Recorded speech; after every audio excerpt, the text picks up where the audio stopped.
All right, we'll just get us started. The mic's not on. We'll call this county commission meeting to order for January 20, 2026. Please stand for the Pledge of Allegiance.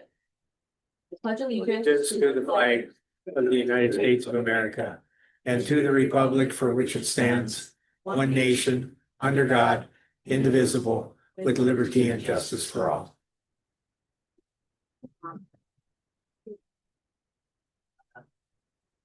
Yes.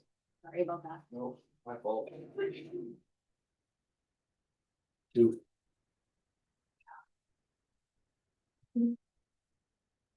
All right, first item is the approval of the minutes.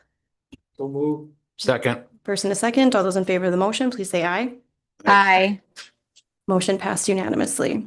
Approval of the order of agenda. I'll move. Second. All right, first and a second, all those in favor of the motion, please say aye. Aye. Opposed? Motion passed unanimously. Approval of consent agenda, bills, employee status changes, and overtime.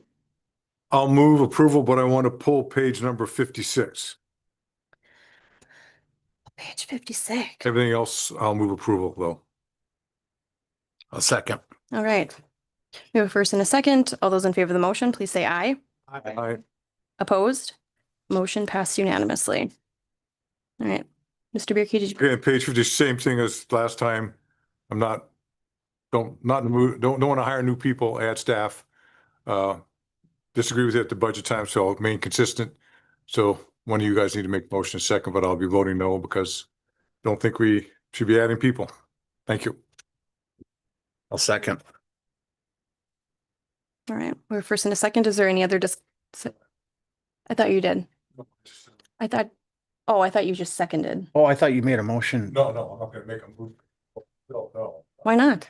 Just kidding. All right. Thanks for keeping us accountable, Mr. Bierke. Do we have a first?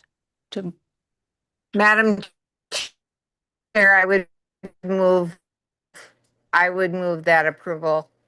All right. Did you want to second that again? I'm confused as to We're what's, talking about this. To approve this person to be hired. Mr. Bierke would like to pull it and not approve the hire? Administrative assistant. Yep. For that jail. Yes. So now we had a first and a second. That? We did in the 2026 budget, yes. oh, okay, misunderstood. I'll second Cindy's motion. Okay, now any discussion for the board? All right, all those in favor of the motion? I can also do a roll call. Mr. Bierke? No. Ms. Peach? Yes. Mr. Ross? Yes. Mr. Rusted? Yes. I am also a yes. Motion passes 4-1 with Mr. Bierke dissenting. All right. Moving on to citizen comments. We have 2 here. Mr. Andrew Krausnick. You're up first, sir.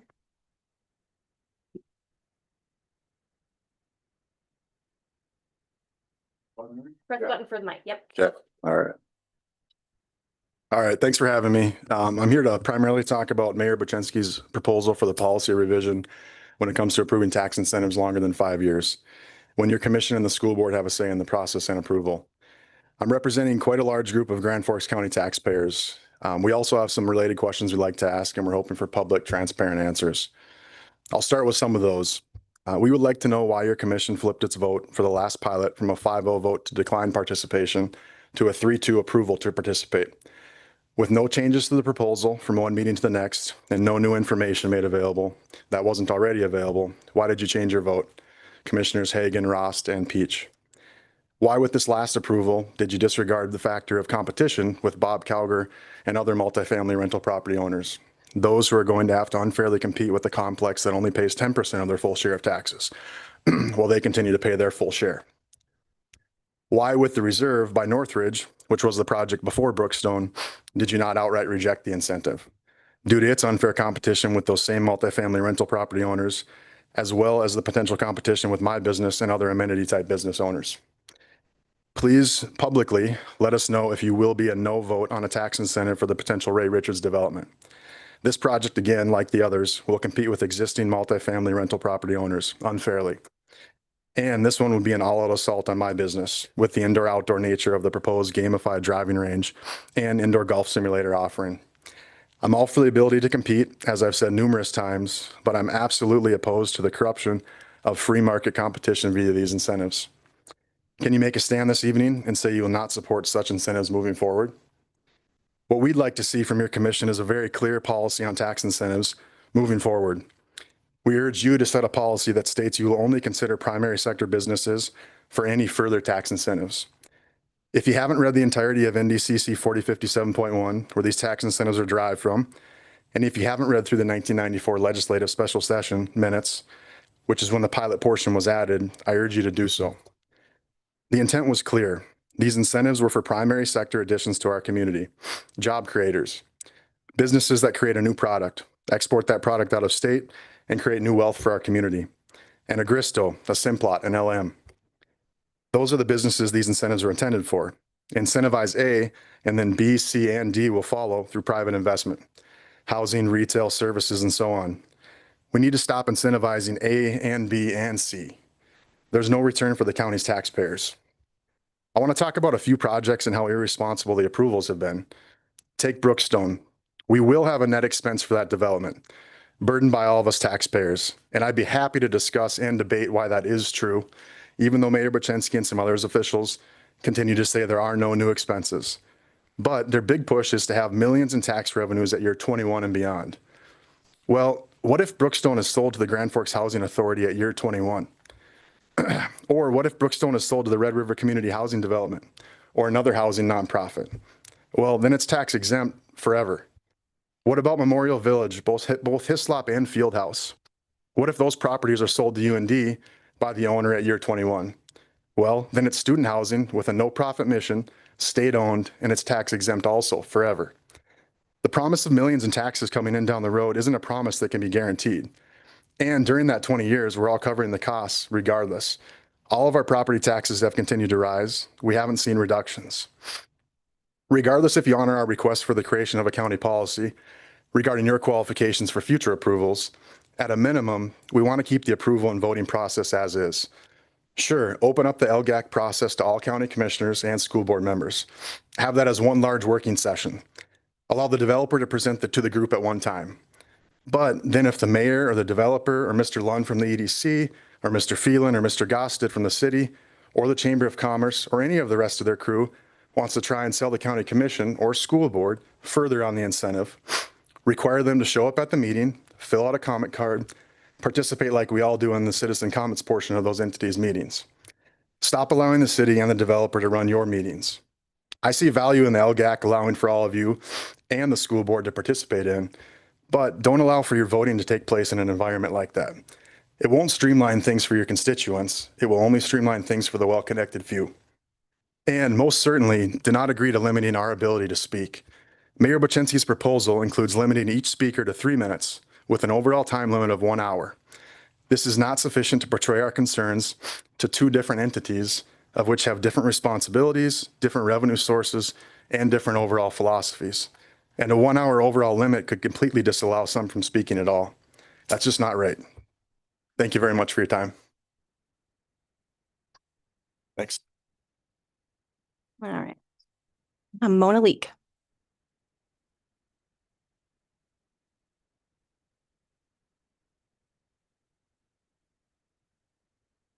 This is already, all right, press the button there and turn green. All right, there we go. Good afternoon, Madam Chair and Commissioners. I'd like to speak on the pilot revision today. And Andrew does an excellent job and fleshes everything out with a large amount of details. With me, you get the cliff notes. Okay.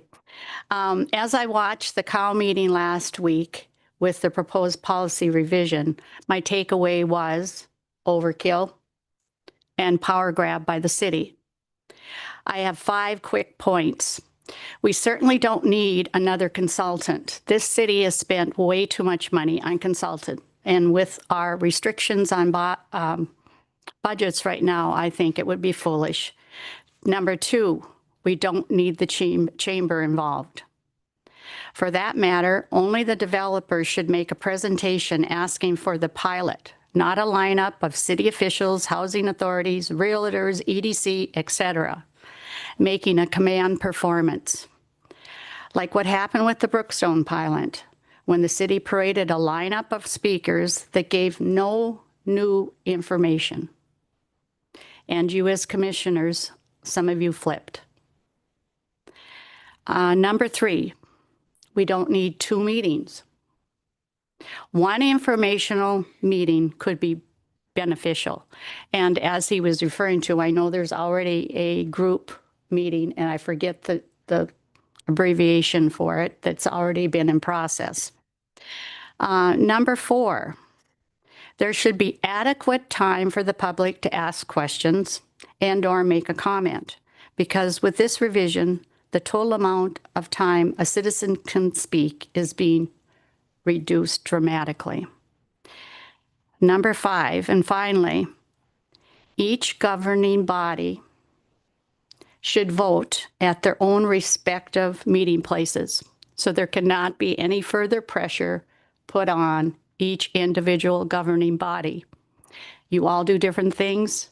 You all have different structures of collecting your budget funds. Let's keep them separate. And I thank you for your time. All right. Citizen comments. All right. Tax Equalization Director. There's 2 things.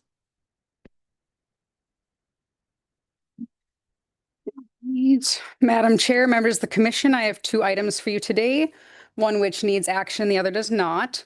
So the first is the cancellation of the uncollectible mobile home taxes. I'm sure you've all read through this, so I won't read my letter to you. Did you have any questions on it?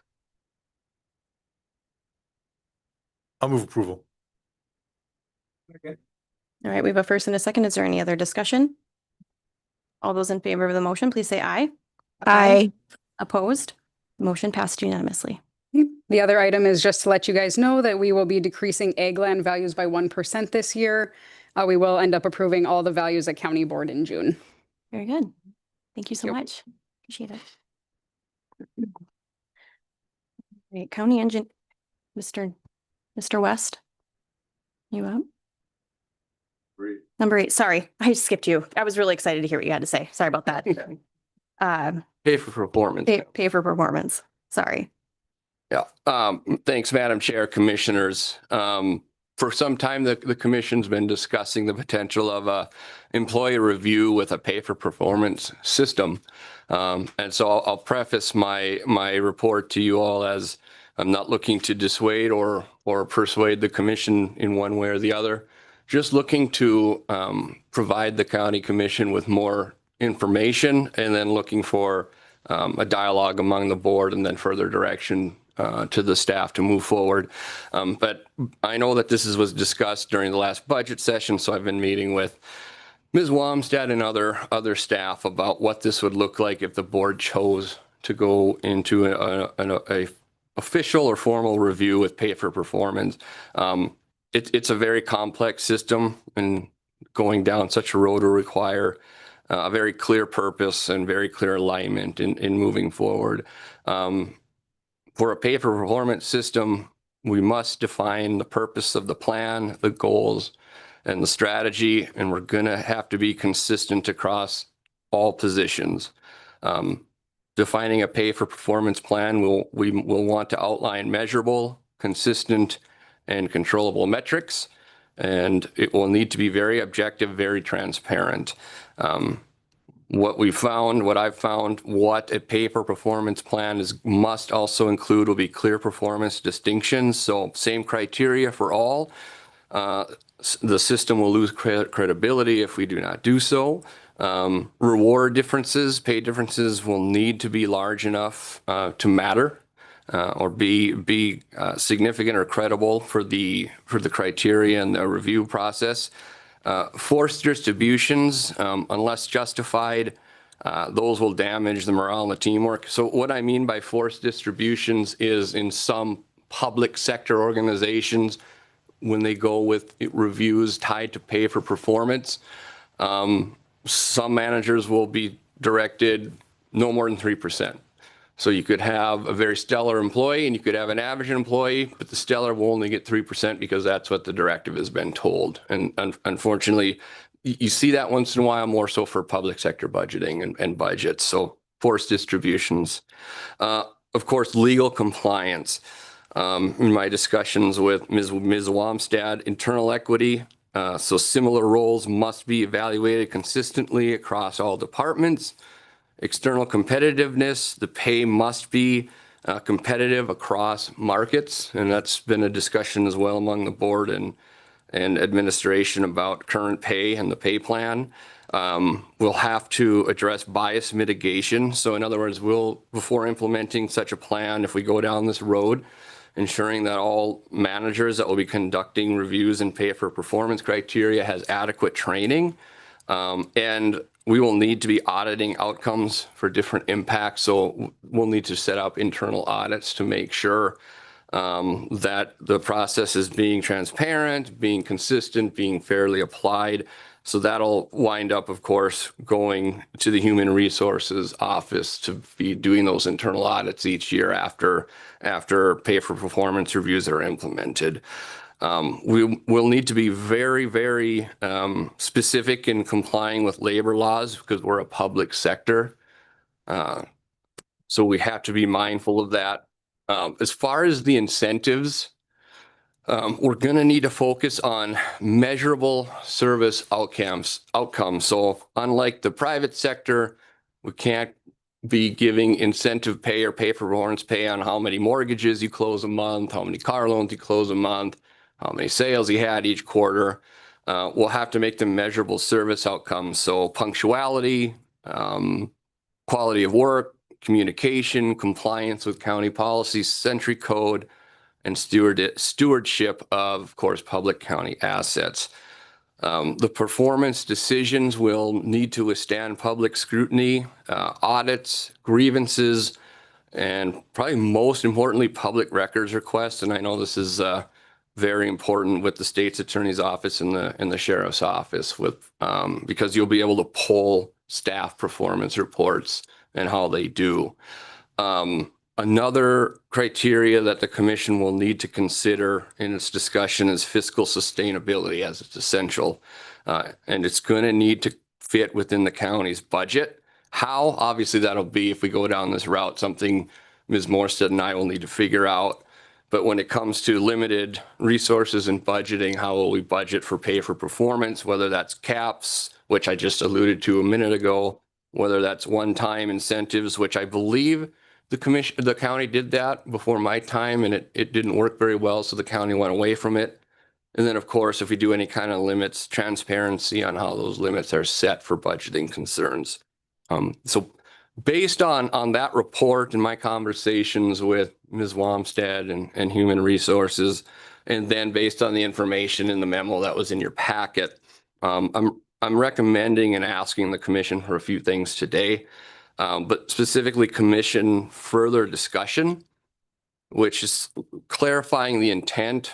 So what's the intent of going into reviews and pay for performance, defining the goals that the commission wants to set for pay for performance, and then of course those desired outcomes. And you might discuss that today and not come up with next steps today, but to at least start having those discussions, because then eventually you can provide the next steps to myself, Ms. Morstead, Ms. Thiel as we move forward. And due to the complexity of integrating a pay for performance system, if the commission opts to go that route, and potential positive and risk impacts to the county, it's going to be my recommendation, Madam Chair, that we wind up retaining a four-letter word in government consultant or a third party. Reason for that is I don't think it would be wise to have staff create variables, performance metrics. I think that just adds to the risk for if employees don't like the performance outcome that they receive. So having a neutral party, I think, will help with that integrity. But what this consultant would wind up doing is my recommendation is reviewing the current pay plan that we have, which I know the board has kind of discussed our pay plan in the past.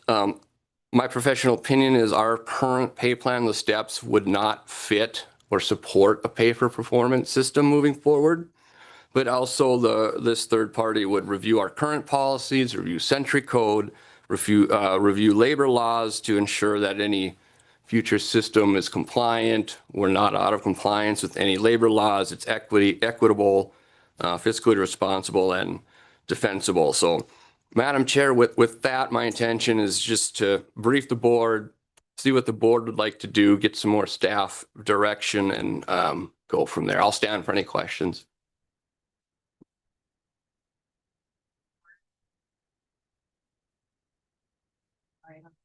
You had some concerns from previous time when we did do a pay for performance. Can you expand on that? Madam Chair, members of the board, Mr. Ford and I have discussed reviewing kind of some of the legal risks and benefits of moving towards a pay for performance system.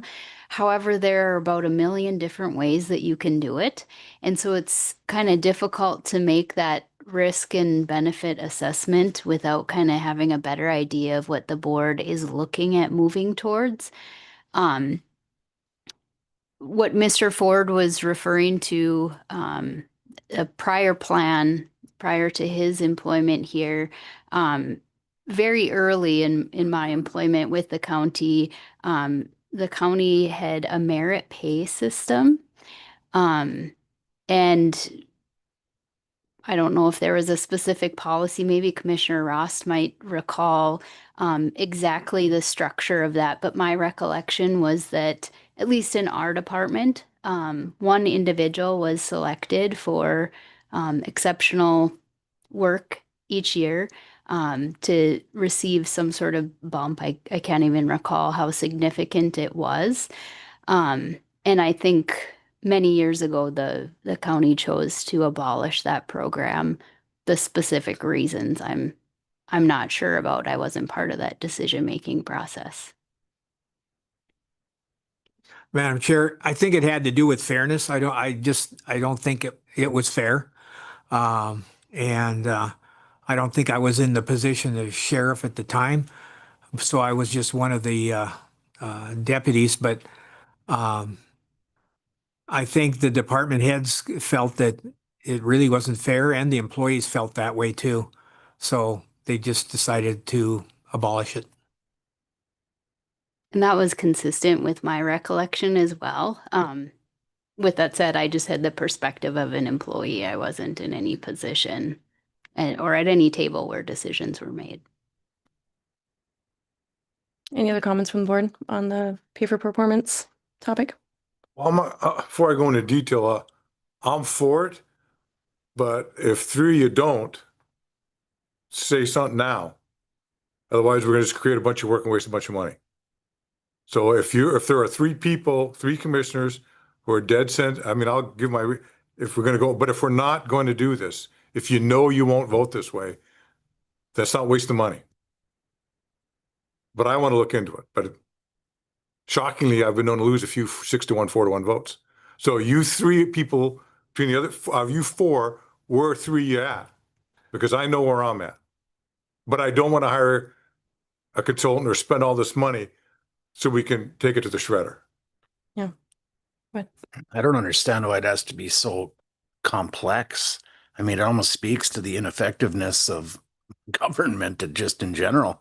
I mean, and the bottom line is we just wanted to give folks a raise if they were worthy of one. And all of a sudden now there's, all these factors that have to be taken into consideration. I don't even know where I'm at on it now. I was heavily in favor of it before, but I don't want to hire a third party or a consultant. I think the intentions that we had were right.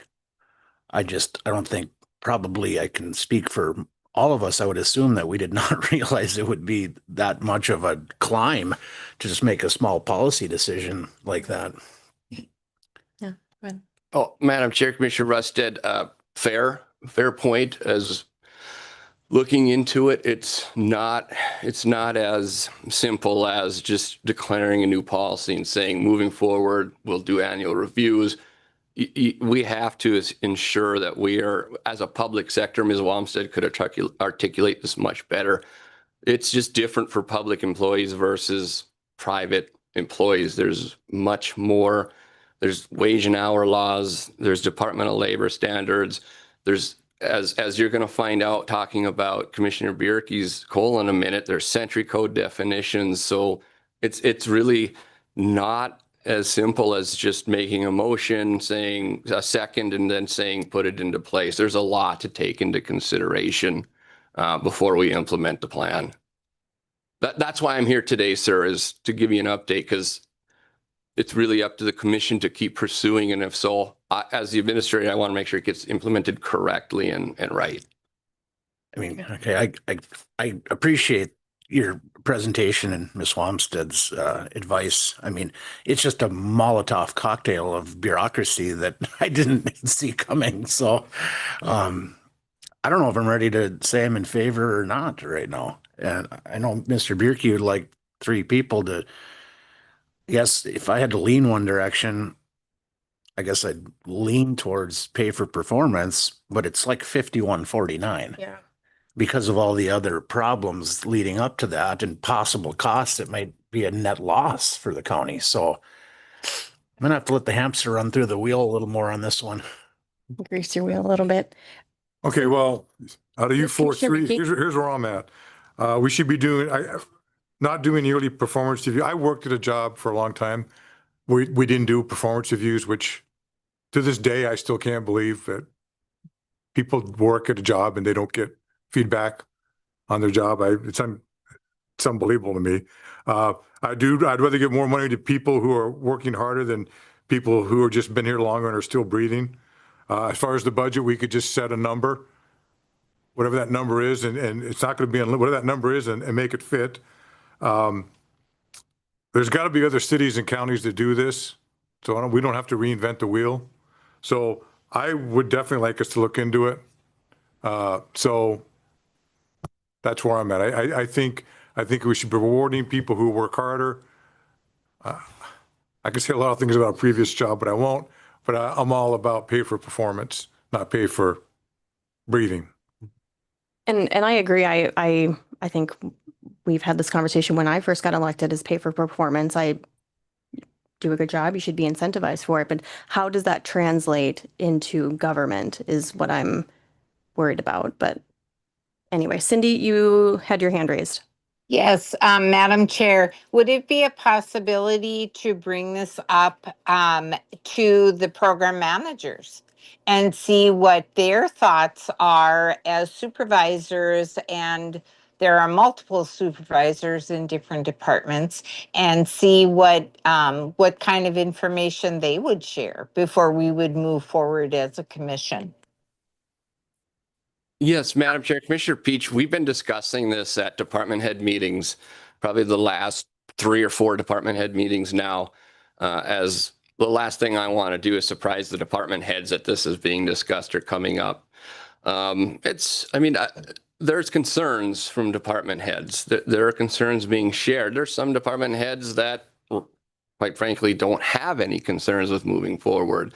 So if you took a poll on department heads, it's probably 50-50 on which way to go.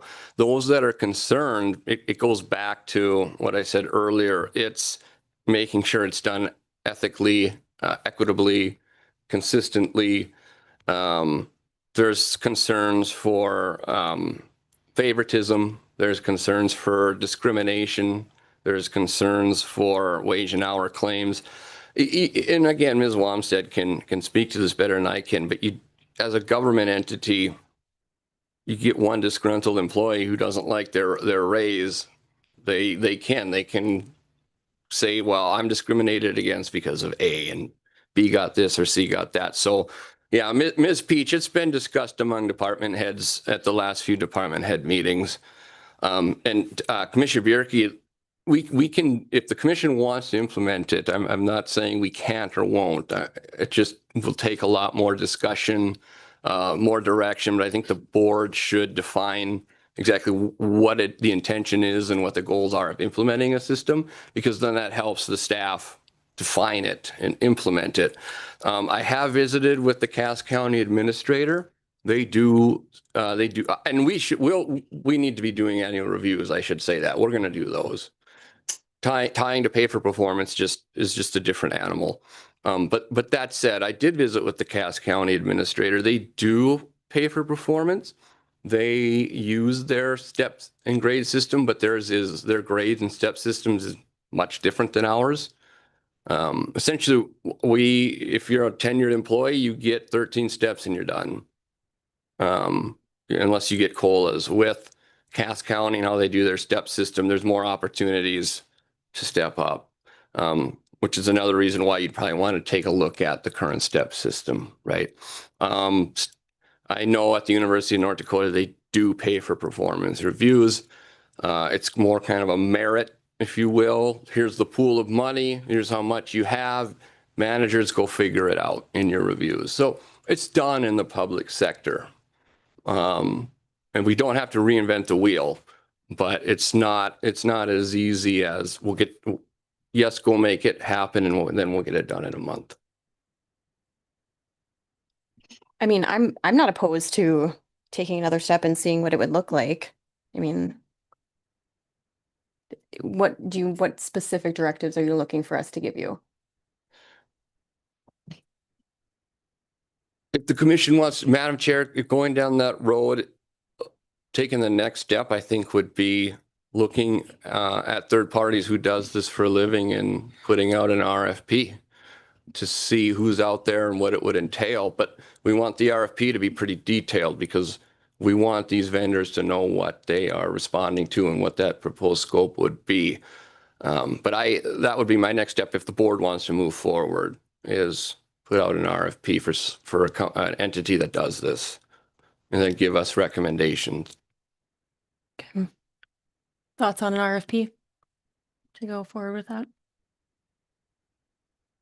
Chatty bunch. Just thinking. I don't really want to go third party.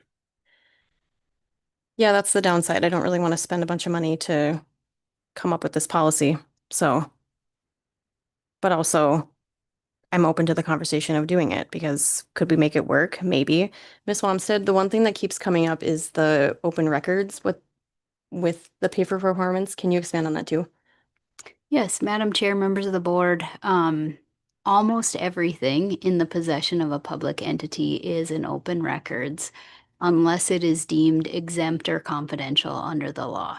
So performance evaluations would all be open records unless for some strange reason it mentions medical information or some unusual circumstances like that. As all of you are likely aware, an employee's pay is an open record. In the past, a number of times, all county employees' pay has been published in the newspaper after an open records request has been made. So unless it's specified in the law that it's exempt or confidential, everything would be subject to North Dakota open records. Okay. Very good. Well, do we want to have an RFP go out? Do we want to talk about this at the next meeting after some more methodical thought? What would you like to do? Madam Chair, Yes, Ms. would Beek. it make more sense to have a working meeting on this instead of discussing this during a commission meeting? I mean, not a terrible idea. I don't love another meeting, but what are your guys' thoughts on that? I mean, I'm so on the fence. Right, I'm the same way. I'm fine with another talk and maybe, would do some research in the meantime. Right.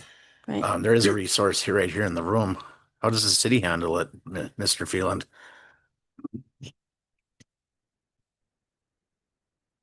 Not put you on the spot. but- Yeah, didn't see that one coming, did you, buddy? Madam Chair, members of the County Commission. The city, we've in the early 2000s, the city did go on to a pay for performance system in which, there's an evaluation of employees who have several criteria. You're rated on a 1 through 5 scale. And then that your score would get translated in part, not your whole pay, but in part would be in performance. And so since the early 2000s, we did that. And over time, what you do is you do get some, what we've discovered with pay for performance is that even if you were a 5-star employee versus maybe a 3-star, which, there's nothing wrong with being an average, right? In our system, we didn't fund it well enough so that the 5-star employee saw a little bit difference in their pay, but it wasn't dramatically different. So that was one of the downsides, but that was more of a funding criteria. Also, what we found is in the city, we have general fund employees like public safety, street, and then we have utility employees. But what we also discovered, certain departments, all their employees are outstanding. So they're all 5s, and maybe somebody in a street department, they're all 3s, right?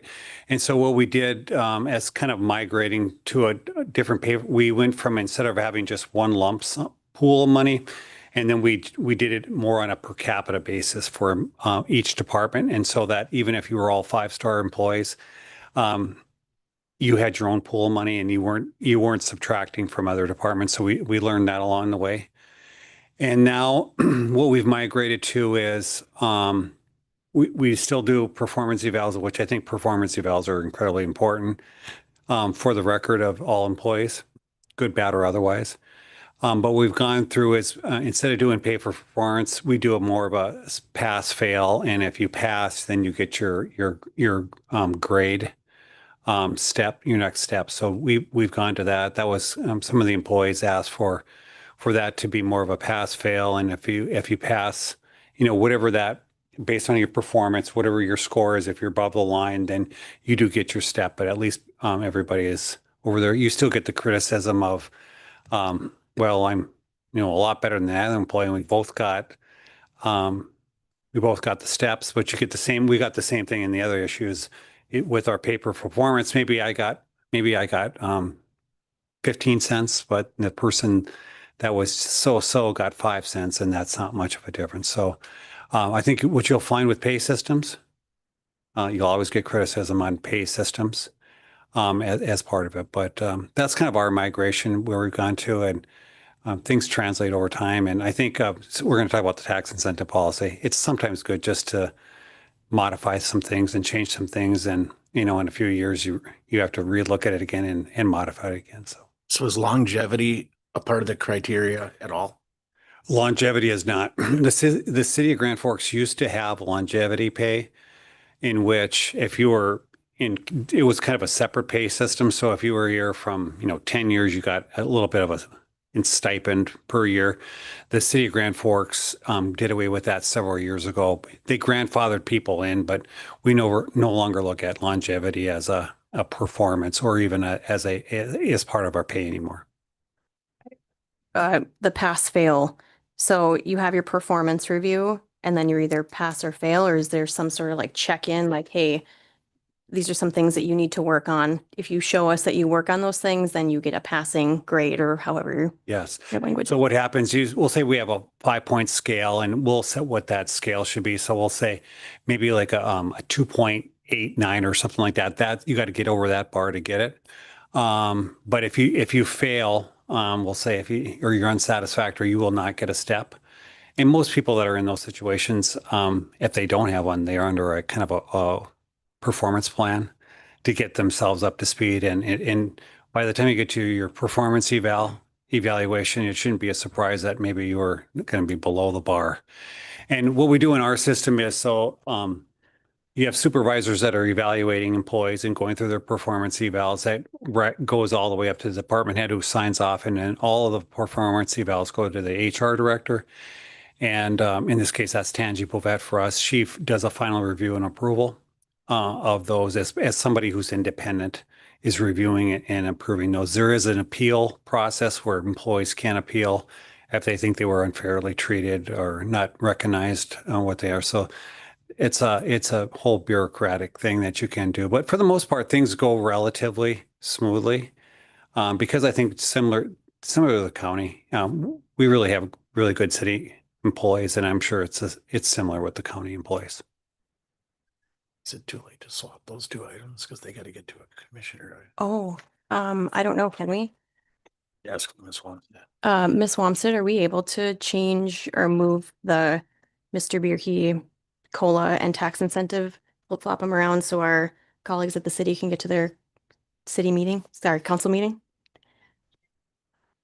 Okay, do we need a motion to do that? No, okay. Are you okay waiting a little bit longer? I just Okay, want to say why don't we get, before we start hiring people, can we get the Cass County info? Can we get the city info? Call around, can we get 2, 3, 4 different plans from different North Dakota? Don't want anything from Minnesota. You're kidding. Nothing from Minnesota. North Dakota, 2, 3, 4 plans. Yeah. Get all the information, then you can go through them. And then, if we want to do an extra meeting, we could have it. What we could do is just have our regular meeting, end it, and then have a special meeting, because we're all here anyway, correct. and just then go on to that topic. And that way you won't be any extra nights.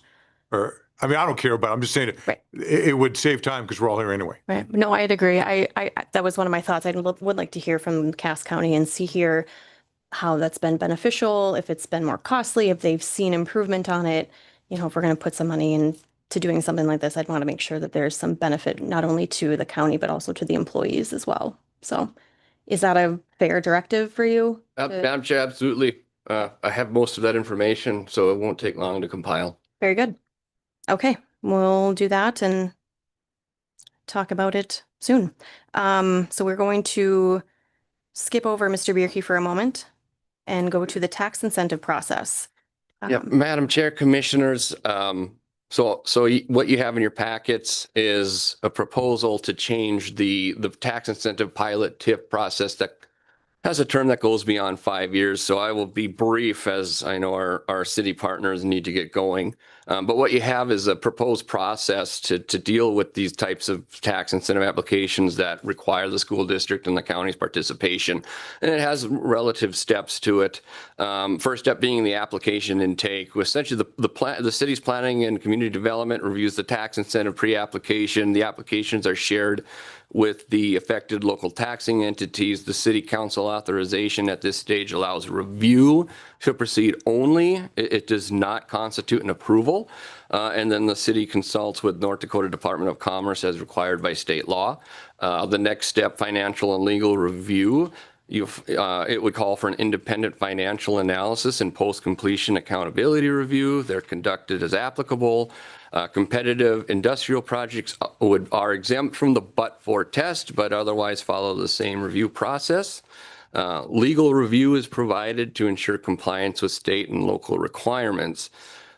Next step, and this is one of the more significant changes to the proposed process, a joint meeting of the County Commission, City Council, and Grand Forks School Board would be held.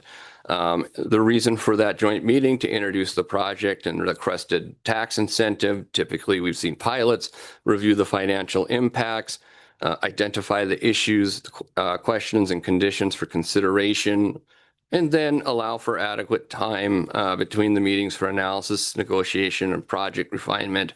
I think from this joint meeting, what I've continually heard is that there isn't enough information. The school district or the county would like to have more information ahead of time, upfront, be part of the negotiations, and decisions sometimes might feel rushed. I'm also hearing that they're not receiving the same type of information, all the different boards. So what this group, our joint meeting does is all elected officials are together, one room. You're hearing the same information, the same presentation. You're hearing the same questions, and you're getting the same answers all at one time. After that joint governing body engagement, the public notice and transparency, statutory notices are issued in accordance with North Dakota law. The required competitor notifications are published prior to the city council public hearing. Opportunities for public input are provided during the joint meeting process and at the city council hearing.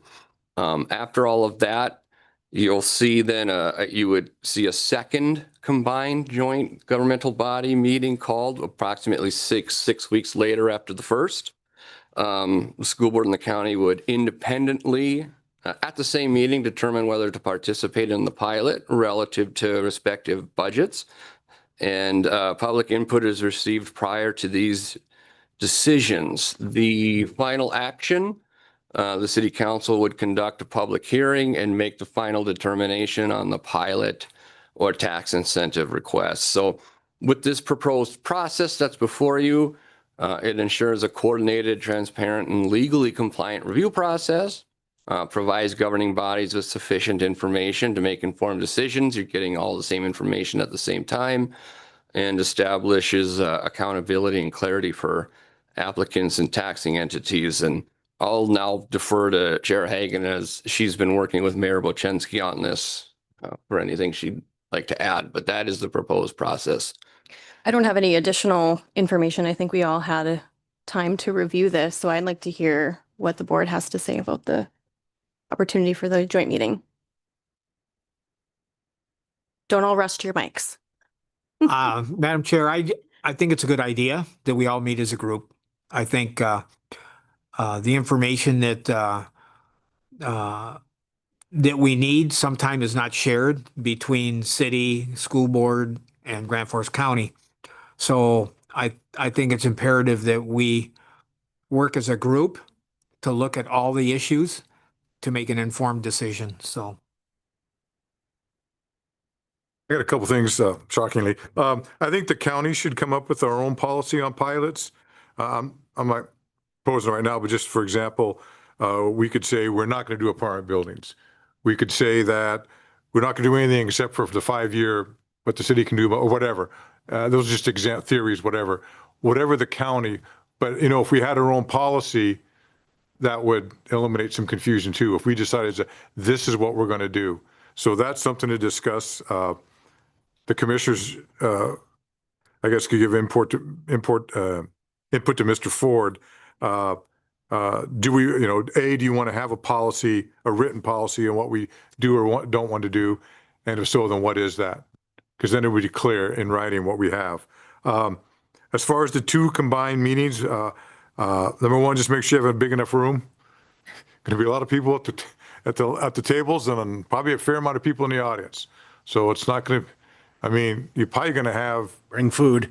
You're probably going to have. Well, I heard you were buying work, but you're probably going to have between staff and elected officials 50 people alone between three entities, and then the citizens. So it's going to have to be big enough to where. And then I am very much about the public speaking. I've lived on both sides of the microphone my whole life, so I very much want us to have a policy. And listen, if we're going to do this, we should man up and woman up and listen to it. So I firmly believe we should have every speaker should get 5 minutes and it should be unlimited. So if there's 30 people and want to talk for 5 minutes, that's 2.5 hours. Getting a snack and I'm ready to listen. I don't have a problem. I don't want to tell people who pay taxes they don't have input on people who are not going to pay taxes. So I'm all about. I get it. You can't go on forever, but I give them their 5 minutes and. As many people want to talk, I'm perfectly fine with that. And I think that needs to be determined before we start this, not after. So if we want to go with the 2 meetings, one for input, then the way I read it, we'd have notice. I'm assuming like a Thursday night because we meet on Mondays and Tuesdays. So let's just say it's Thursday, then we would notice 6 weeks out, then that 30-day rule still applies, so all that would go out. And then we could vote there. I don't have a problem with that, but I just want to make sure that I think two things. First, I think the county should discuss if we want to have a policy which would potentially eliminate some discussion. No, we just don't do that anymore. And so you can bring it up, but we're a no or a yes or whatever. And then the other thing is I want the 5 minutes each and as many people get to talk as they want. That's my two comments. Okay. Thank you. So I have put some thought behind the policy as well. It's something I've had discussion with Mr. Ford. My thoughts on the policy is I'm only worried about us making a policy and then we're boxed into our policy. Our environment and the economics change in our community. And if we need certain industry or housing, whatever it is, I don't want us to have to go back to the drawing board and change our policy every time the environment changes, because I think that sounds a little nefarious as well. You know, oh, well, we need X, Y, or Z, but we're boxed in on our policy. Oh, we can just change our policy. Well, that doesn't look very good on our end. So, but I do agree with you. I'd like to have some parameters, but also getting over that hurdle of if things are changing, do we change our policy along with it? And, you know, what does that look like? And are people going to be upset about us changing our policy every time somebody comes and asks for a pilot? So, Ms. Peach, did you have any comments? No, I think I agree with that. I do, we did have a citizen's comment about the pilot program and a concern about when a group gets together, if there could be pressure from one group to another. So I think information gathering is a good idea, but I would want to defer our decision making to our chambers when we have a commission meeting. Okay. What are your thoughts on that, voting as a group and at our dais here? Are you indifferent about it? It doesn't. Madam Chair, I think, as the larger group, I don't think we should be voting that way. I think we should vote as a county commission here. Okay. Based on the information we get at the large meeting. Mhm. Just gathering the facts and then making an informed decision. It's fair. Mr. Rusta, did you have a comment? I'm good with the joint meeting between all the bodies, but I would agree with Commissioner Bierke that limiting public comment to a certain period of time is just not very fair. So, I mean, if we're going to call this enormously long meeting anyways, that people are going to probably come to and sit through, Yeah. they should all have a crack at us. That's the way I see it. Yeah. So if it takes 6-8 hours, I guess it does. Yeah, and this is just a framework. I know this is something that visiting with Mayor Bochensky and the president of the school board, we just wanted to come together as if this doesn't work and we go through a meeting and we find that it just doesn't work, we don't have to keep doing it. It can change. It doesn't have to be set in stone. Mayor Bochensky or Todd, did you have any comments that you wanted to make on the topic? I think we've discussed it pretty well, but if there's anything else you guys wanted to add. Thank you. It's really following up on the comments that I made last time, really hearing the input and how people wanted to work through these. We're certainly fine and open to making changes to this. You have to start with some content and be able to edit it. The state came out with some statutes. Our city council has our comments now. It's 3 minutes. It's a 30-minute period maximum. So that was just a start. We can certainly go to longer. The public hearing on this is unlimited time, so there is time on the back end for additional comment, but we're certainly open to the changes that have been, discussed here, and, always happy to work with the other entities in town. So if you got any questions for me, I'll stand for them. Any questions for Mayor Bochensky? All right. Thank you. I'm fine with voting here. That's fine with me too. So, but then we could have the one meeting and go through all that. But I do think I want people to be able to speak at that meeting, the citizens Oh, for speak at sure. that meeting. Yeah. And if we want to vote here, I'm fine with that too. Okay. Yeah, Okay. I'm fine with that. I do believe that it has been the consensus that I have heard that people would like to vote at their own chambers. I don't think that they would have any problem with it. I think the main meat of it is getting together to have a presentation, ask questions, build off of our conversation. Exactly. As leaders in the community and how we want to grow our community. So, was there any action items that you needed us to take tonight, or did you? Sorry, Madam Chair, but we have a council meeting. Not that I want to, because we're going to talk about the same subject matter. Yeah. What I hear from you this evening is that the county commission, 2 revisions. Mhm. One would be a 5-minute instead of a 3-minute limit. Overall limit, no limit. So 5-minute per person with an unlimited opportunity to have the first joint meeting, but then the second meeting would be within the various boards themselves. Correct. So if you wouldn't, if you feel that captures it. I think a vote of the county commission, because then Mayor Bochensky and I could go to the city council, update them on your revisions. And if they're accepting of those, we could at least ask for those to be amended into our policy. And then I think it would be down to the school board, but at least we would be aligned possibly if we can get you guys to vote and then city council a little bit later. And then we could go to the school board with kind of where we kind of finalized our thoughts. Okay, very good. I'll move for one combined meeting, the three entities with a 5 minute per person, unlimited time, citizen debate. And then we will vote in our respective chambers on the issue. Very good. Second. All right, we have a first and a second. Any further discussion? All those in favor of the motion, please say aye. Aye. Aye. Opposed? Motion passed unanimously. Thank you. You guys are gonna have to fly. They're not too far. They're not too far. Oh, that's right, 5:30. Not too far. We really appreciate that.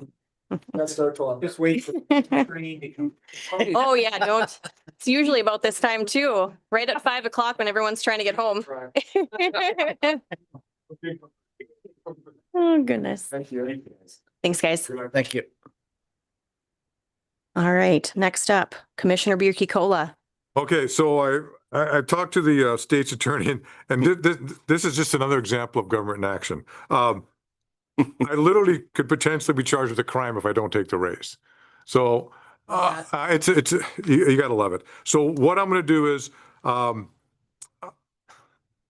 normally don't talk about who I give money to or how much, because that's not how I roll. But I won't take the raise. So what I'm gonna do is I'll take the raise.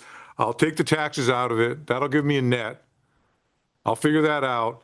And then I'm going to give that away. And so in advance, I don't know the amount yet, but this year I'm going to give it to the CVIC. So I will figure the math out. And then I'm not going to pay $20 a page. I'll figure it out and pay it all at once here. And then I'll just send them one check. And the only reason I'm doing this, and I'm going to say when I do it too, just I'm a trust but verify guy. I'm going to do this. And the reason I'm doing it is because I made a public comment. I should follow up publicly. So that's what I'll do. I'll just take the raise.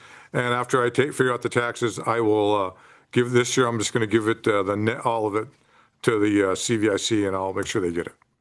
Okay. Easy enough. Boy, I wouldn't have swapped them if I'd have thought it would have been that quick. I just assumed with your name on it, it was going to be a half-hour ordeal. Well, the ordeal is the fact you can't not take money. I could go on with my battle with not trying to take Medicare, but that's another story. That's for another day. Yeah. Right now, it's Mr. West's turn. Just because Terry was brief doesn't mean you got to go on. Well, I don't think my items are very controversial, so this should be quick. The first item for consideration for the board is we got Flex Fund grant for 2 bridges in the county. One on County Road 8, just south of County 7, the KT Road. That bridge there has a ton limit that would be replaced with a box culvert. The other one's on the north branch of the Turtle River in Hegton Township. And in the packet is a copy of the letter from the state award noticing us of the grant.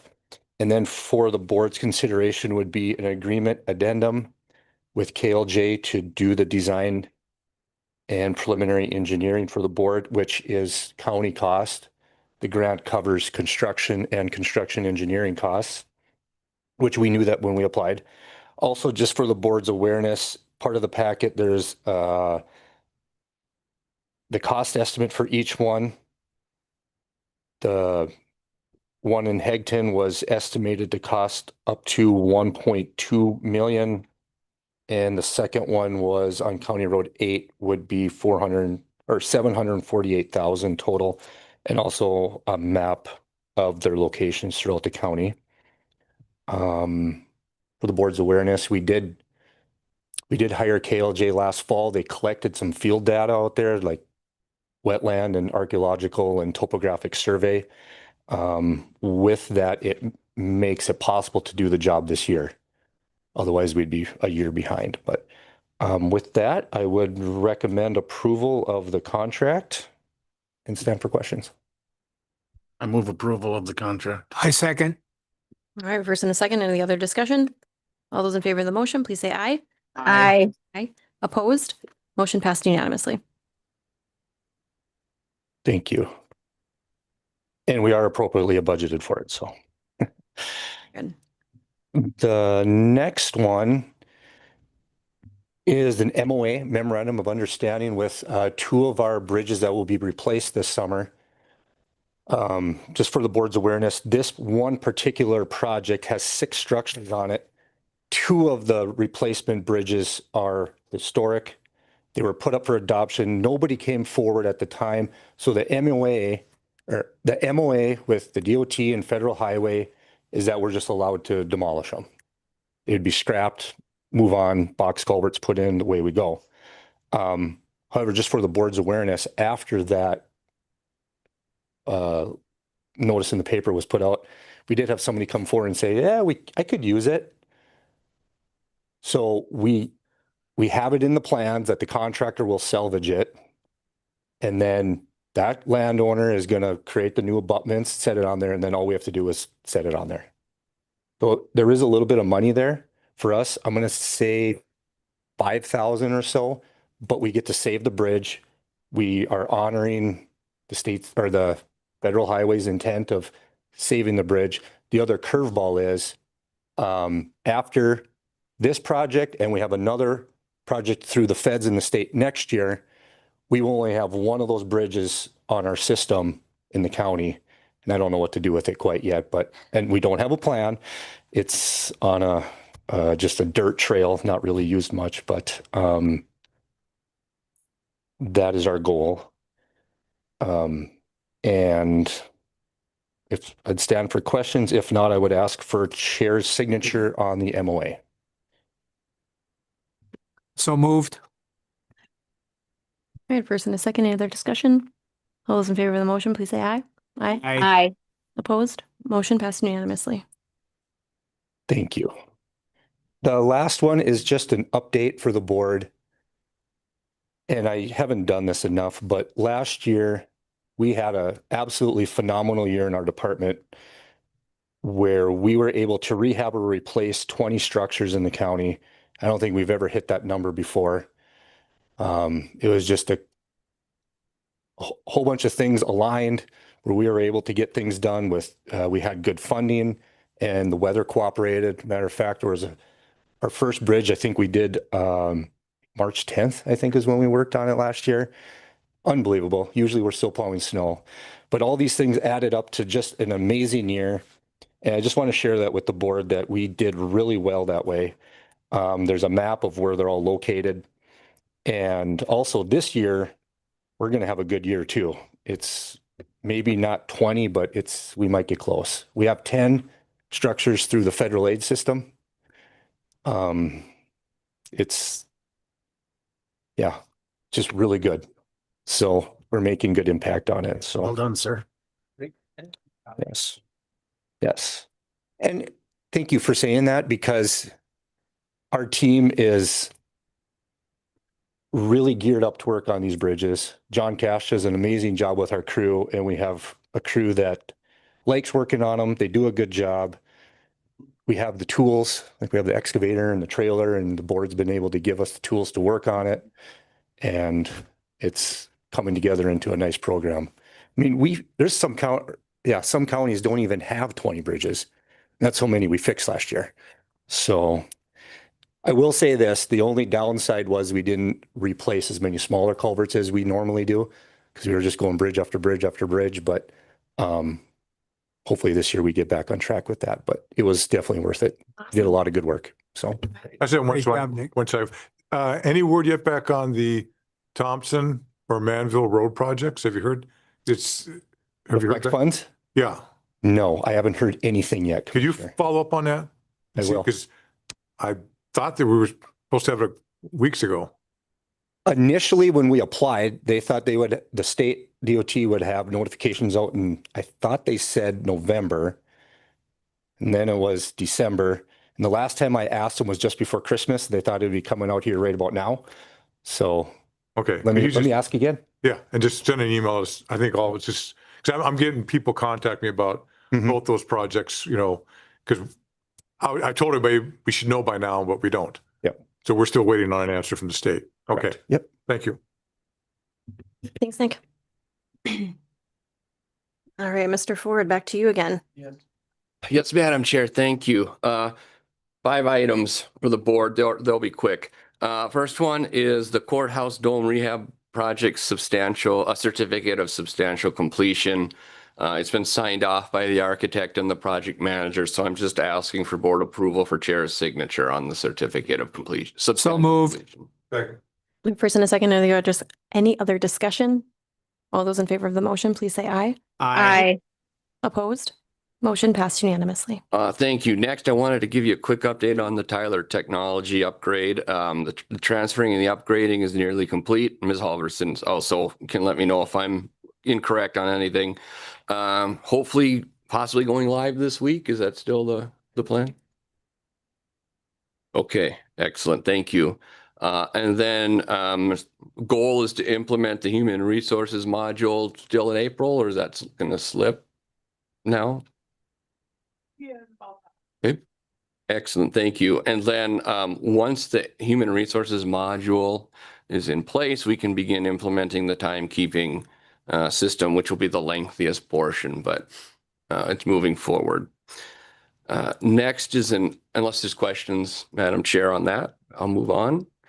Update on the compatible use project. Ms. Leon has been sending out invitations. The advisory council invitations have gone out. Those will be on that advisory council, which probably won't meet very often, but myself, Commissioner Rost, Mayor Wojcinski, City Administrator Phelan, Senator Jeff Barta, Mayor Jake Lanes from Emerado, Barry Wilford from the Chamber, Ben Arith from the MPO, who's the MPO director, and then Colonel Rosales from Grand Forks Air Force Base, or whomever he designates as his representative. Matrix, our contractor, they'll be in town the week of February 2nd. So Ms. Leon is setting up appropriate stakeholder meetings February 2nd through the 4th. They will be here to address the county commission on the 3rd as well. The contractor will. If no questions, I'll move on. Both Chair Hagan and Commissioner Bierke brought up a county tax incentive policy. So actually we're working on updating. We do have a current tax incentive policy. It was approved in 2015. It does need to be dusted off and modified. So I'm working with Ms. Morstead, Ms. Walsh, and Ms. Leon on that. I visited with Chair Hagan. I was hoping to bring something to the board on February 3rd, but I think that was too ambitious of a goal. Or we are working on something to adjust more so the philosophy of the county commission. Just as an FYI, speaking of the February 3rd commission meeting, I have received a 5-year step down tax incentive application from a business who wants to come into North Dakota. Hoping to bring it to the board on the 3rd, not for decision, but as the introduction, and to set the policy hearing for 2 weeks from there. But that will be coming to the board on the 3rd. There's some adjustments that have to be made to their application, their tax incentive application. I won't get into details here, but I'm happy to talk offline. And then we have received an inquiry from another business partner here in town, so I'm expecting something. Regardless, we need to adjust the policy because I think we're going to start seeing our own applications very soon. So more to come on that. And then the last thing I have, township officers meeting February 23rd in Larimore, 8 a.m. February 23rd. That's all I have, ma'am. Okay, thank you. Ms. Wamstead? Okay. Committee reports, Mr. Bierke. Nothing. Okay, Ms. Peach? Oh, sorry. You're okay. Did you have anything to add for your? Yes, I thought I was muted. Yes, the Social Services Board met today. There is a new, they talked about staffing and some are leaving, some are coming. There is a backlog of applications that have been turned in across the state. That's taking quite some time for those to get handled. Some of our clients are frustrated because they're thinking that it's the fault of county staff, human service zone staff, and it's statewide. So those applications, there's some frustration there. There's also some discussion about with our family support, they're looking at our case managers spending more time focusing on the families instead of data entry. There is a new data entry system that's going to be coming out called Oceans. It will be replacing our previous system, but that could take quite some time. So that's the report for our social services zone. And on Wednesday, there's a library board meeting. And that's all I have to report. Perfect. Thank you, Cindy. Mr. Rost. Madam Chair, I have nothing. All right. So the Airport Authority Board met Thursday, and as you're probably all aware, in not exciting news, Allegiant has suspended the Las Vegas flight beginning in May. The hope is that they'll reinstate it. I don't know exactly what that's going to look like, but it's not a great piece of information to report. And I now have a functioning computer. That's so I'm gonna good. report that as well. And that's all I have for the board. Very good. I don't have anything additional other than the things that we talked about, reviewing the tax incentive information with the city. Other than that, don't have anything to add. And our unfinished or new business, we got a very nice thank you from the 4-H. It says Grand Forks County Commissioners, thank you for your generous support of 4-H. Your contribution helps 4-Hers learn, grow, and make positive impacts in their communities. We truly appreciate your commitment to 4-H. Sincerely, Grand Forks County 4-H. It was very sweet, and they all signed it. So, other than that, any the Garrison diversion, correct? The grant applications that need to be postmarked by March 2nd? I did provide that to the water board, Okay.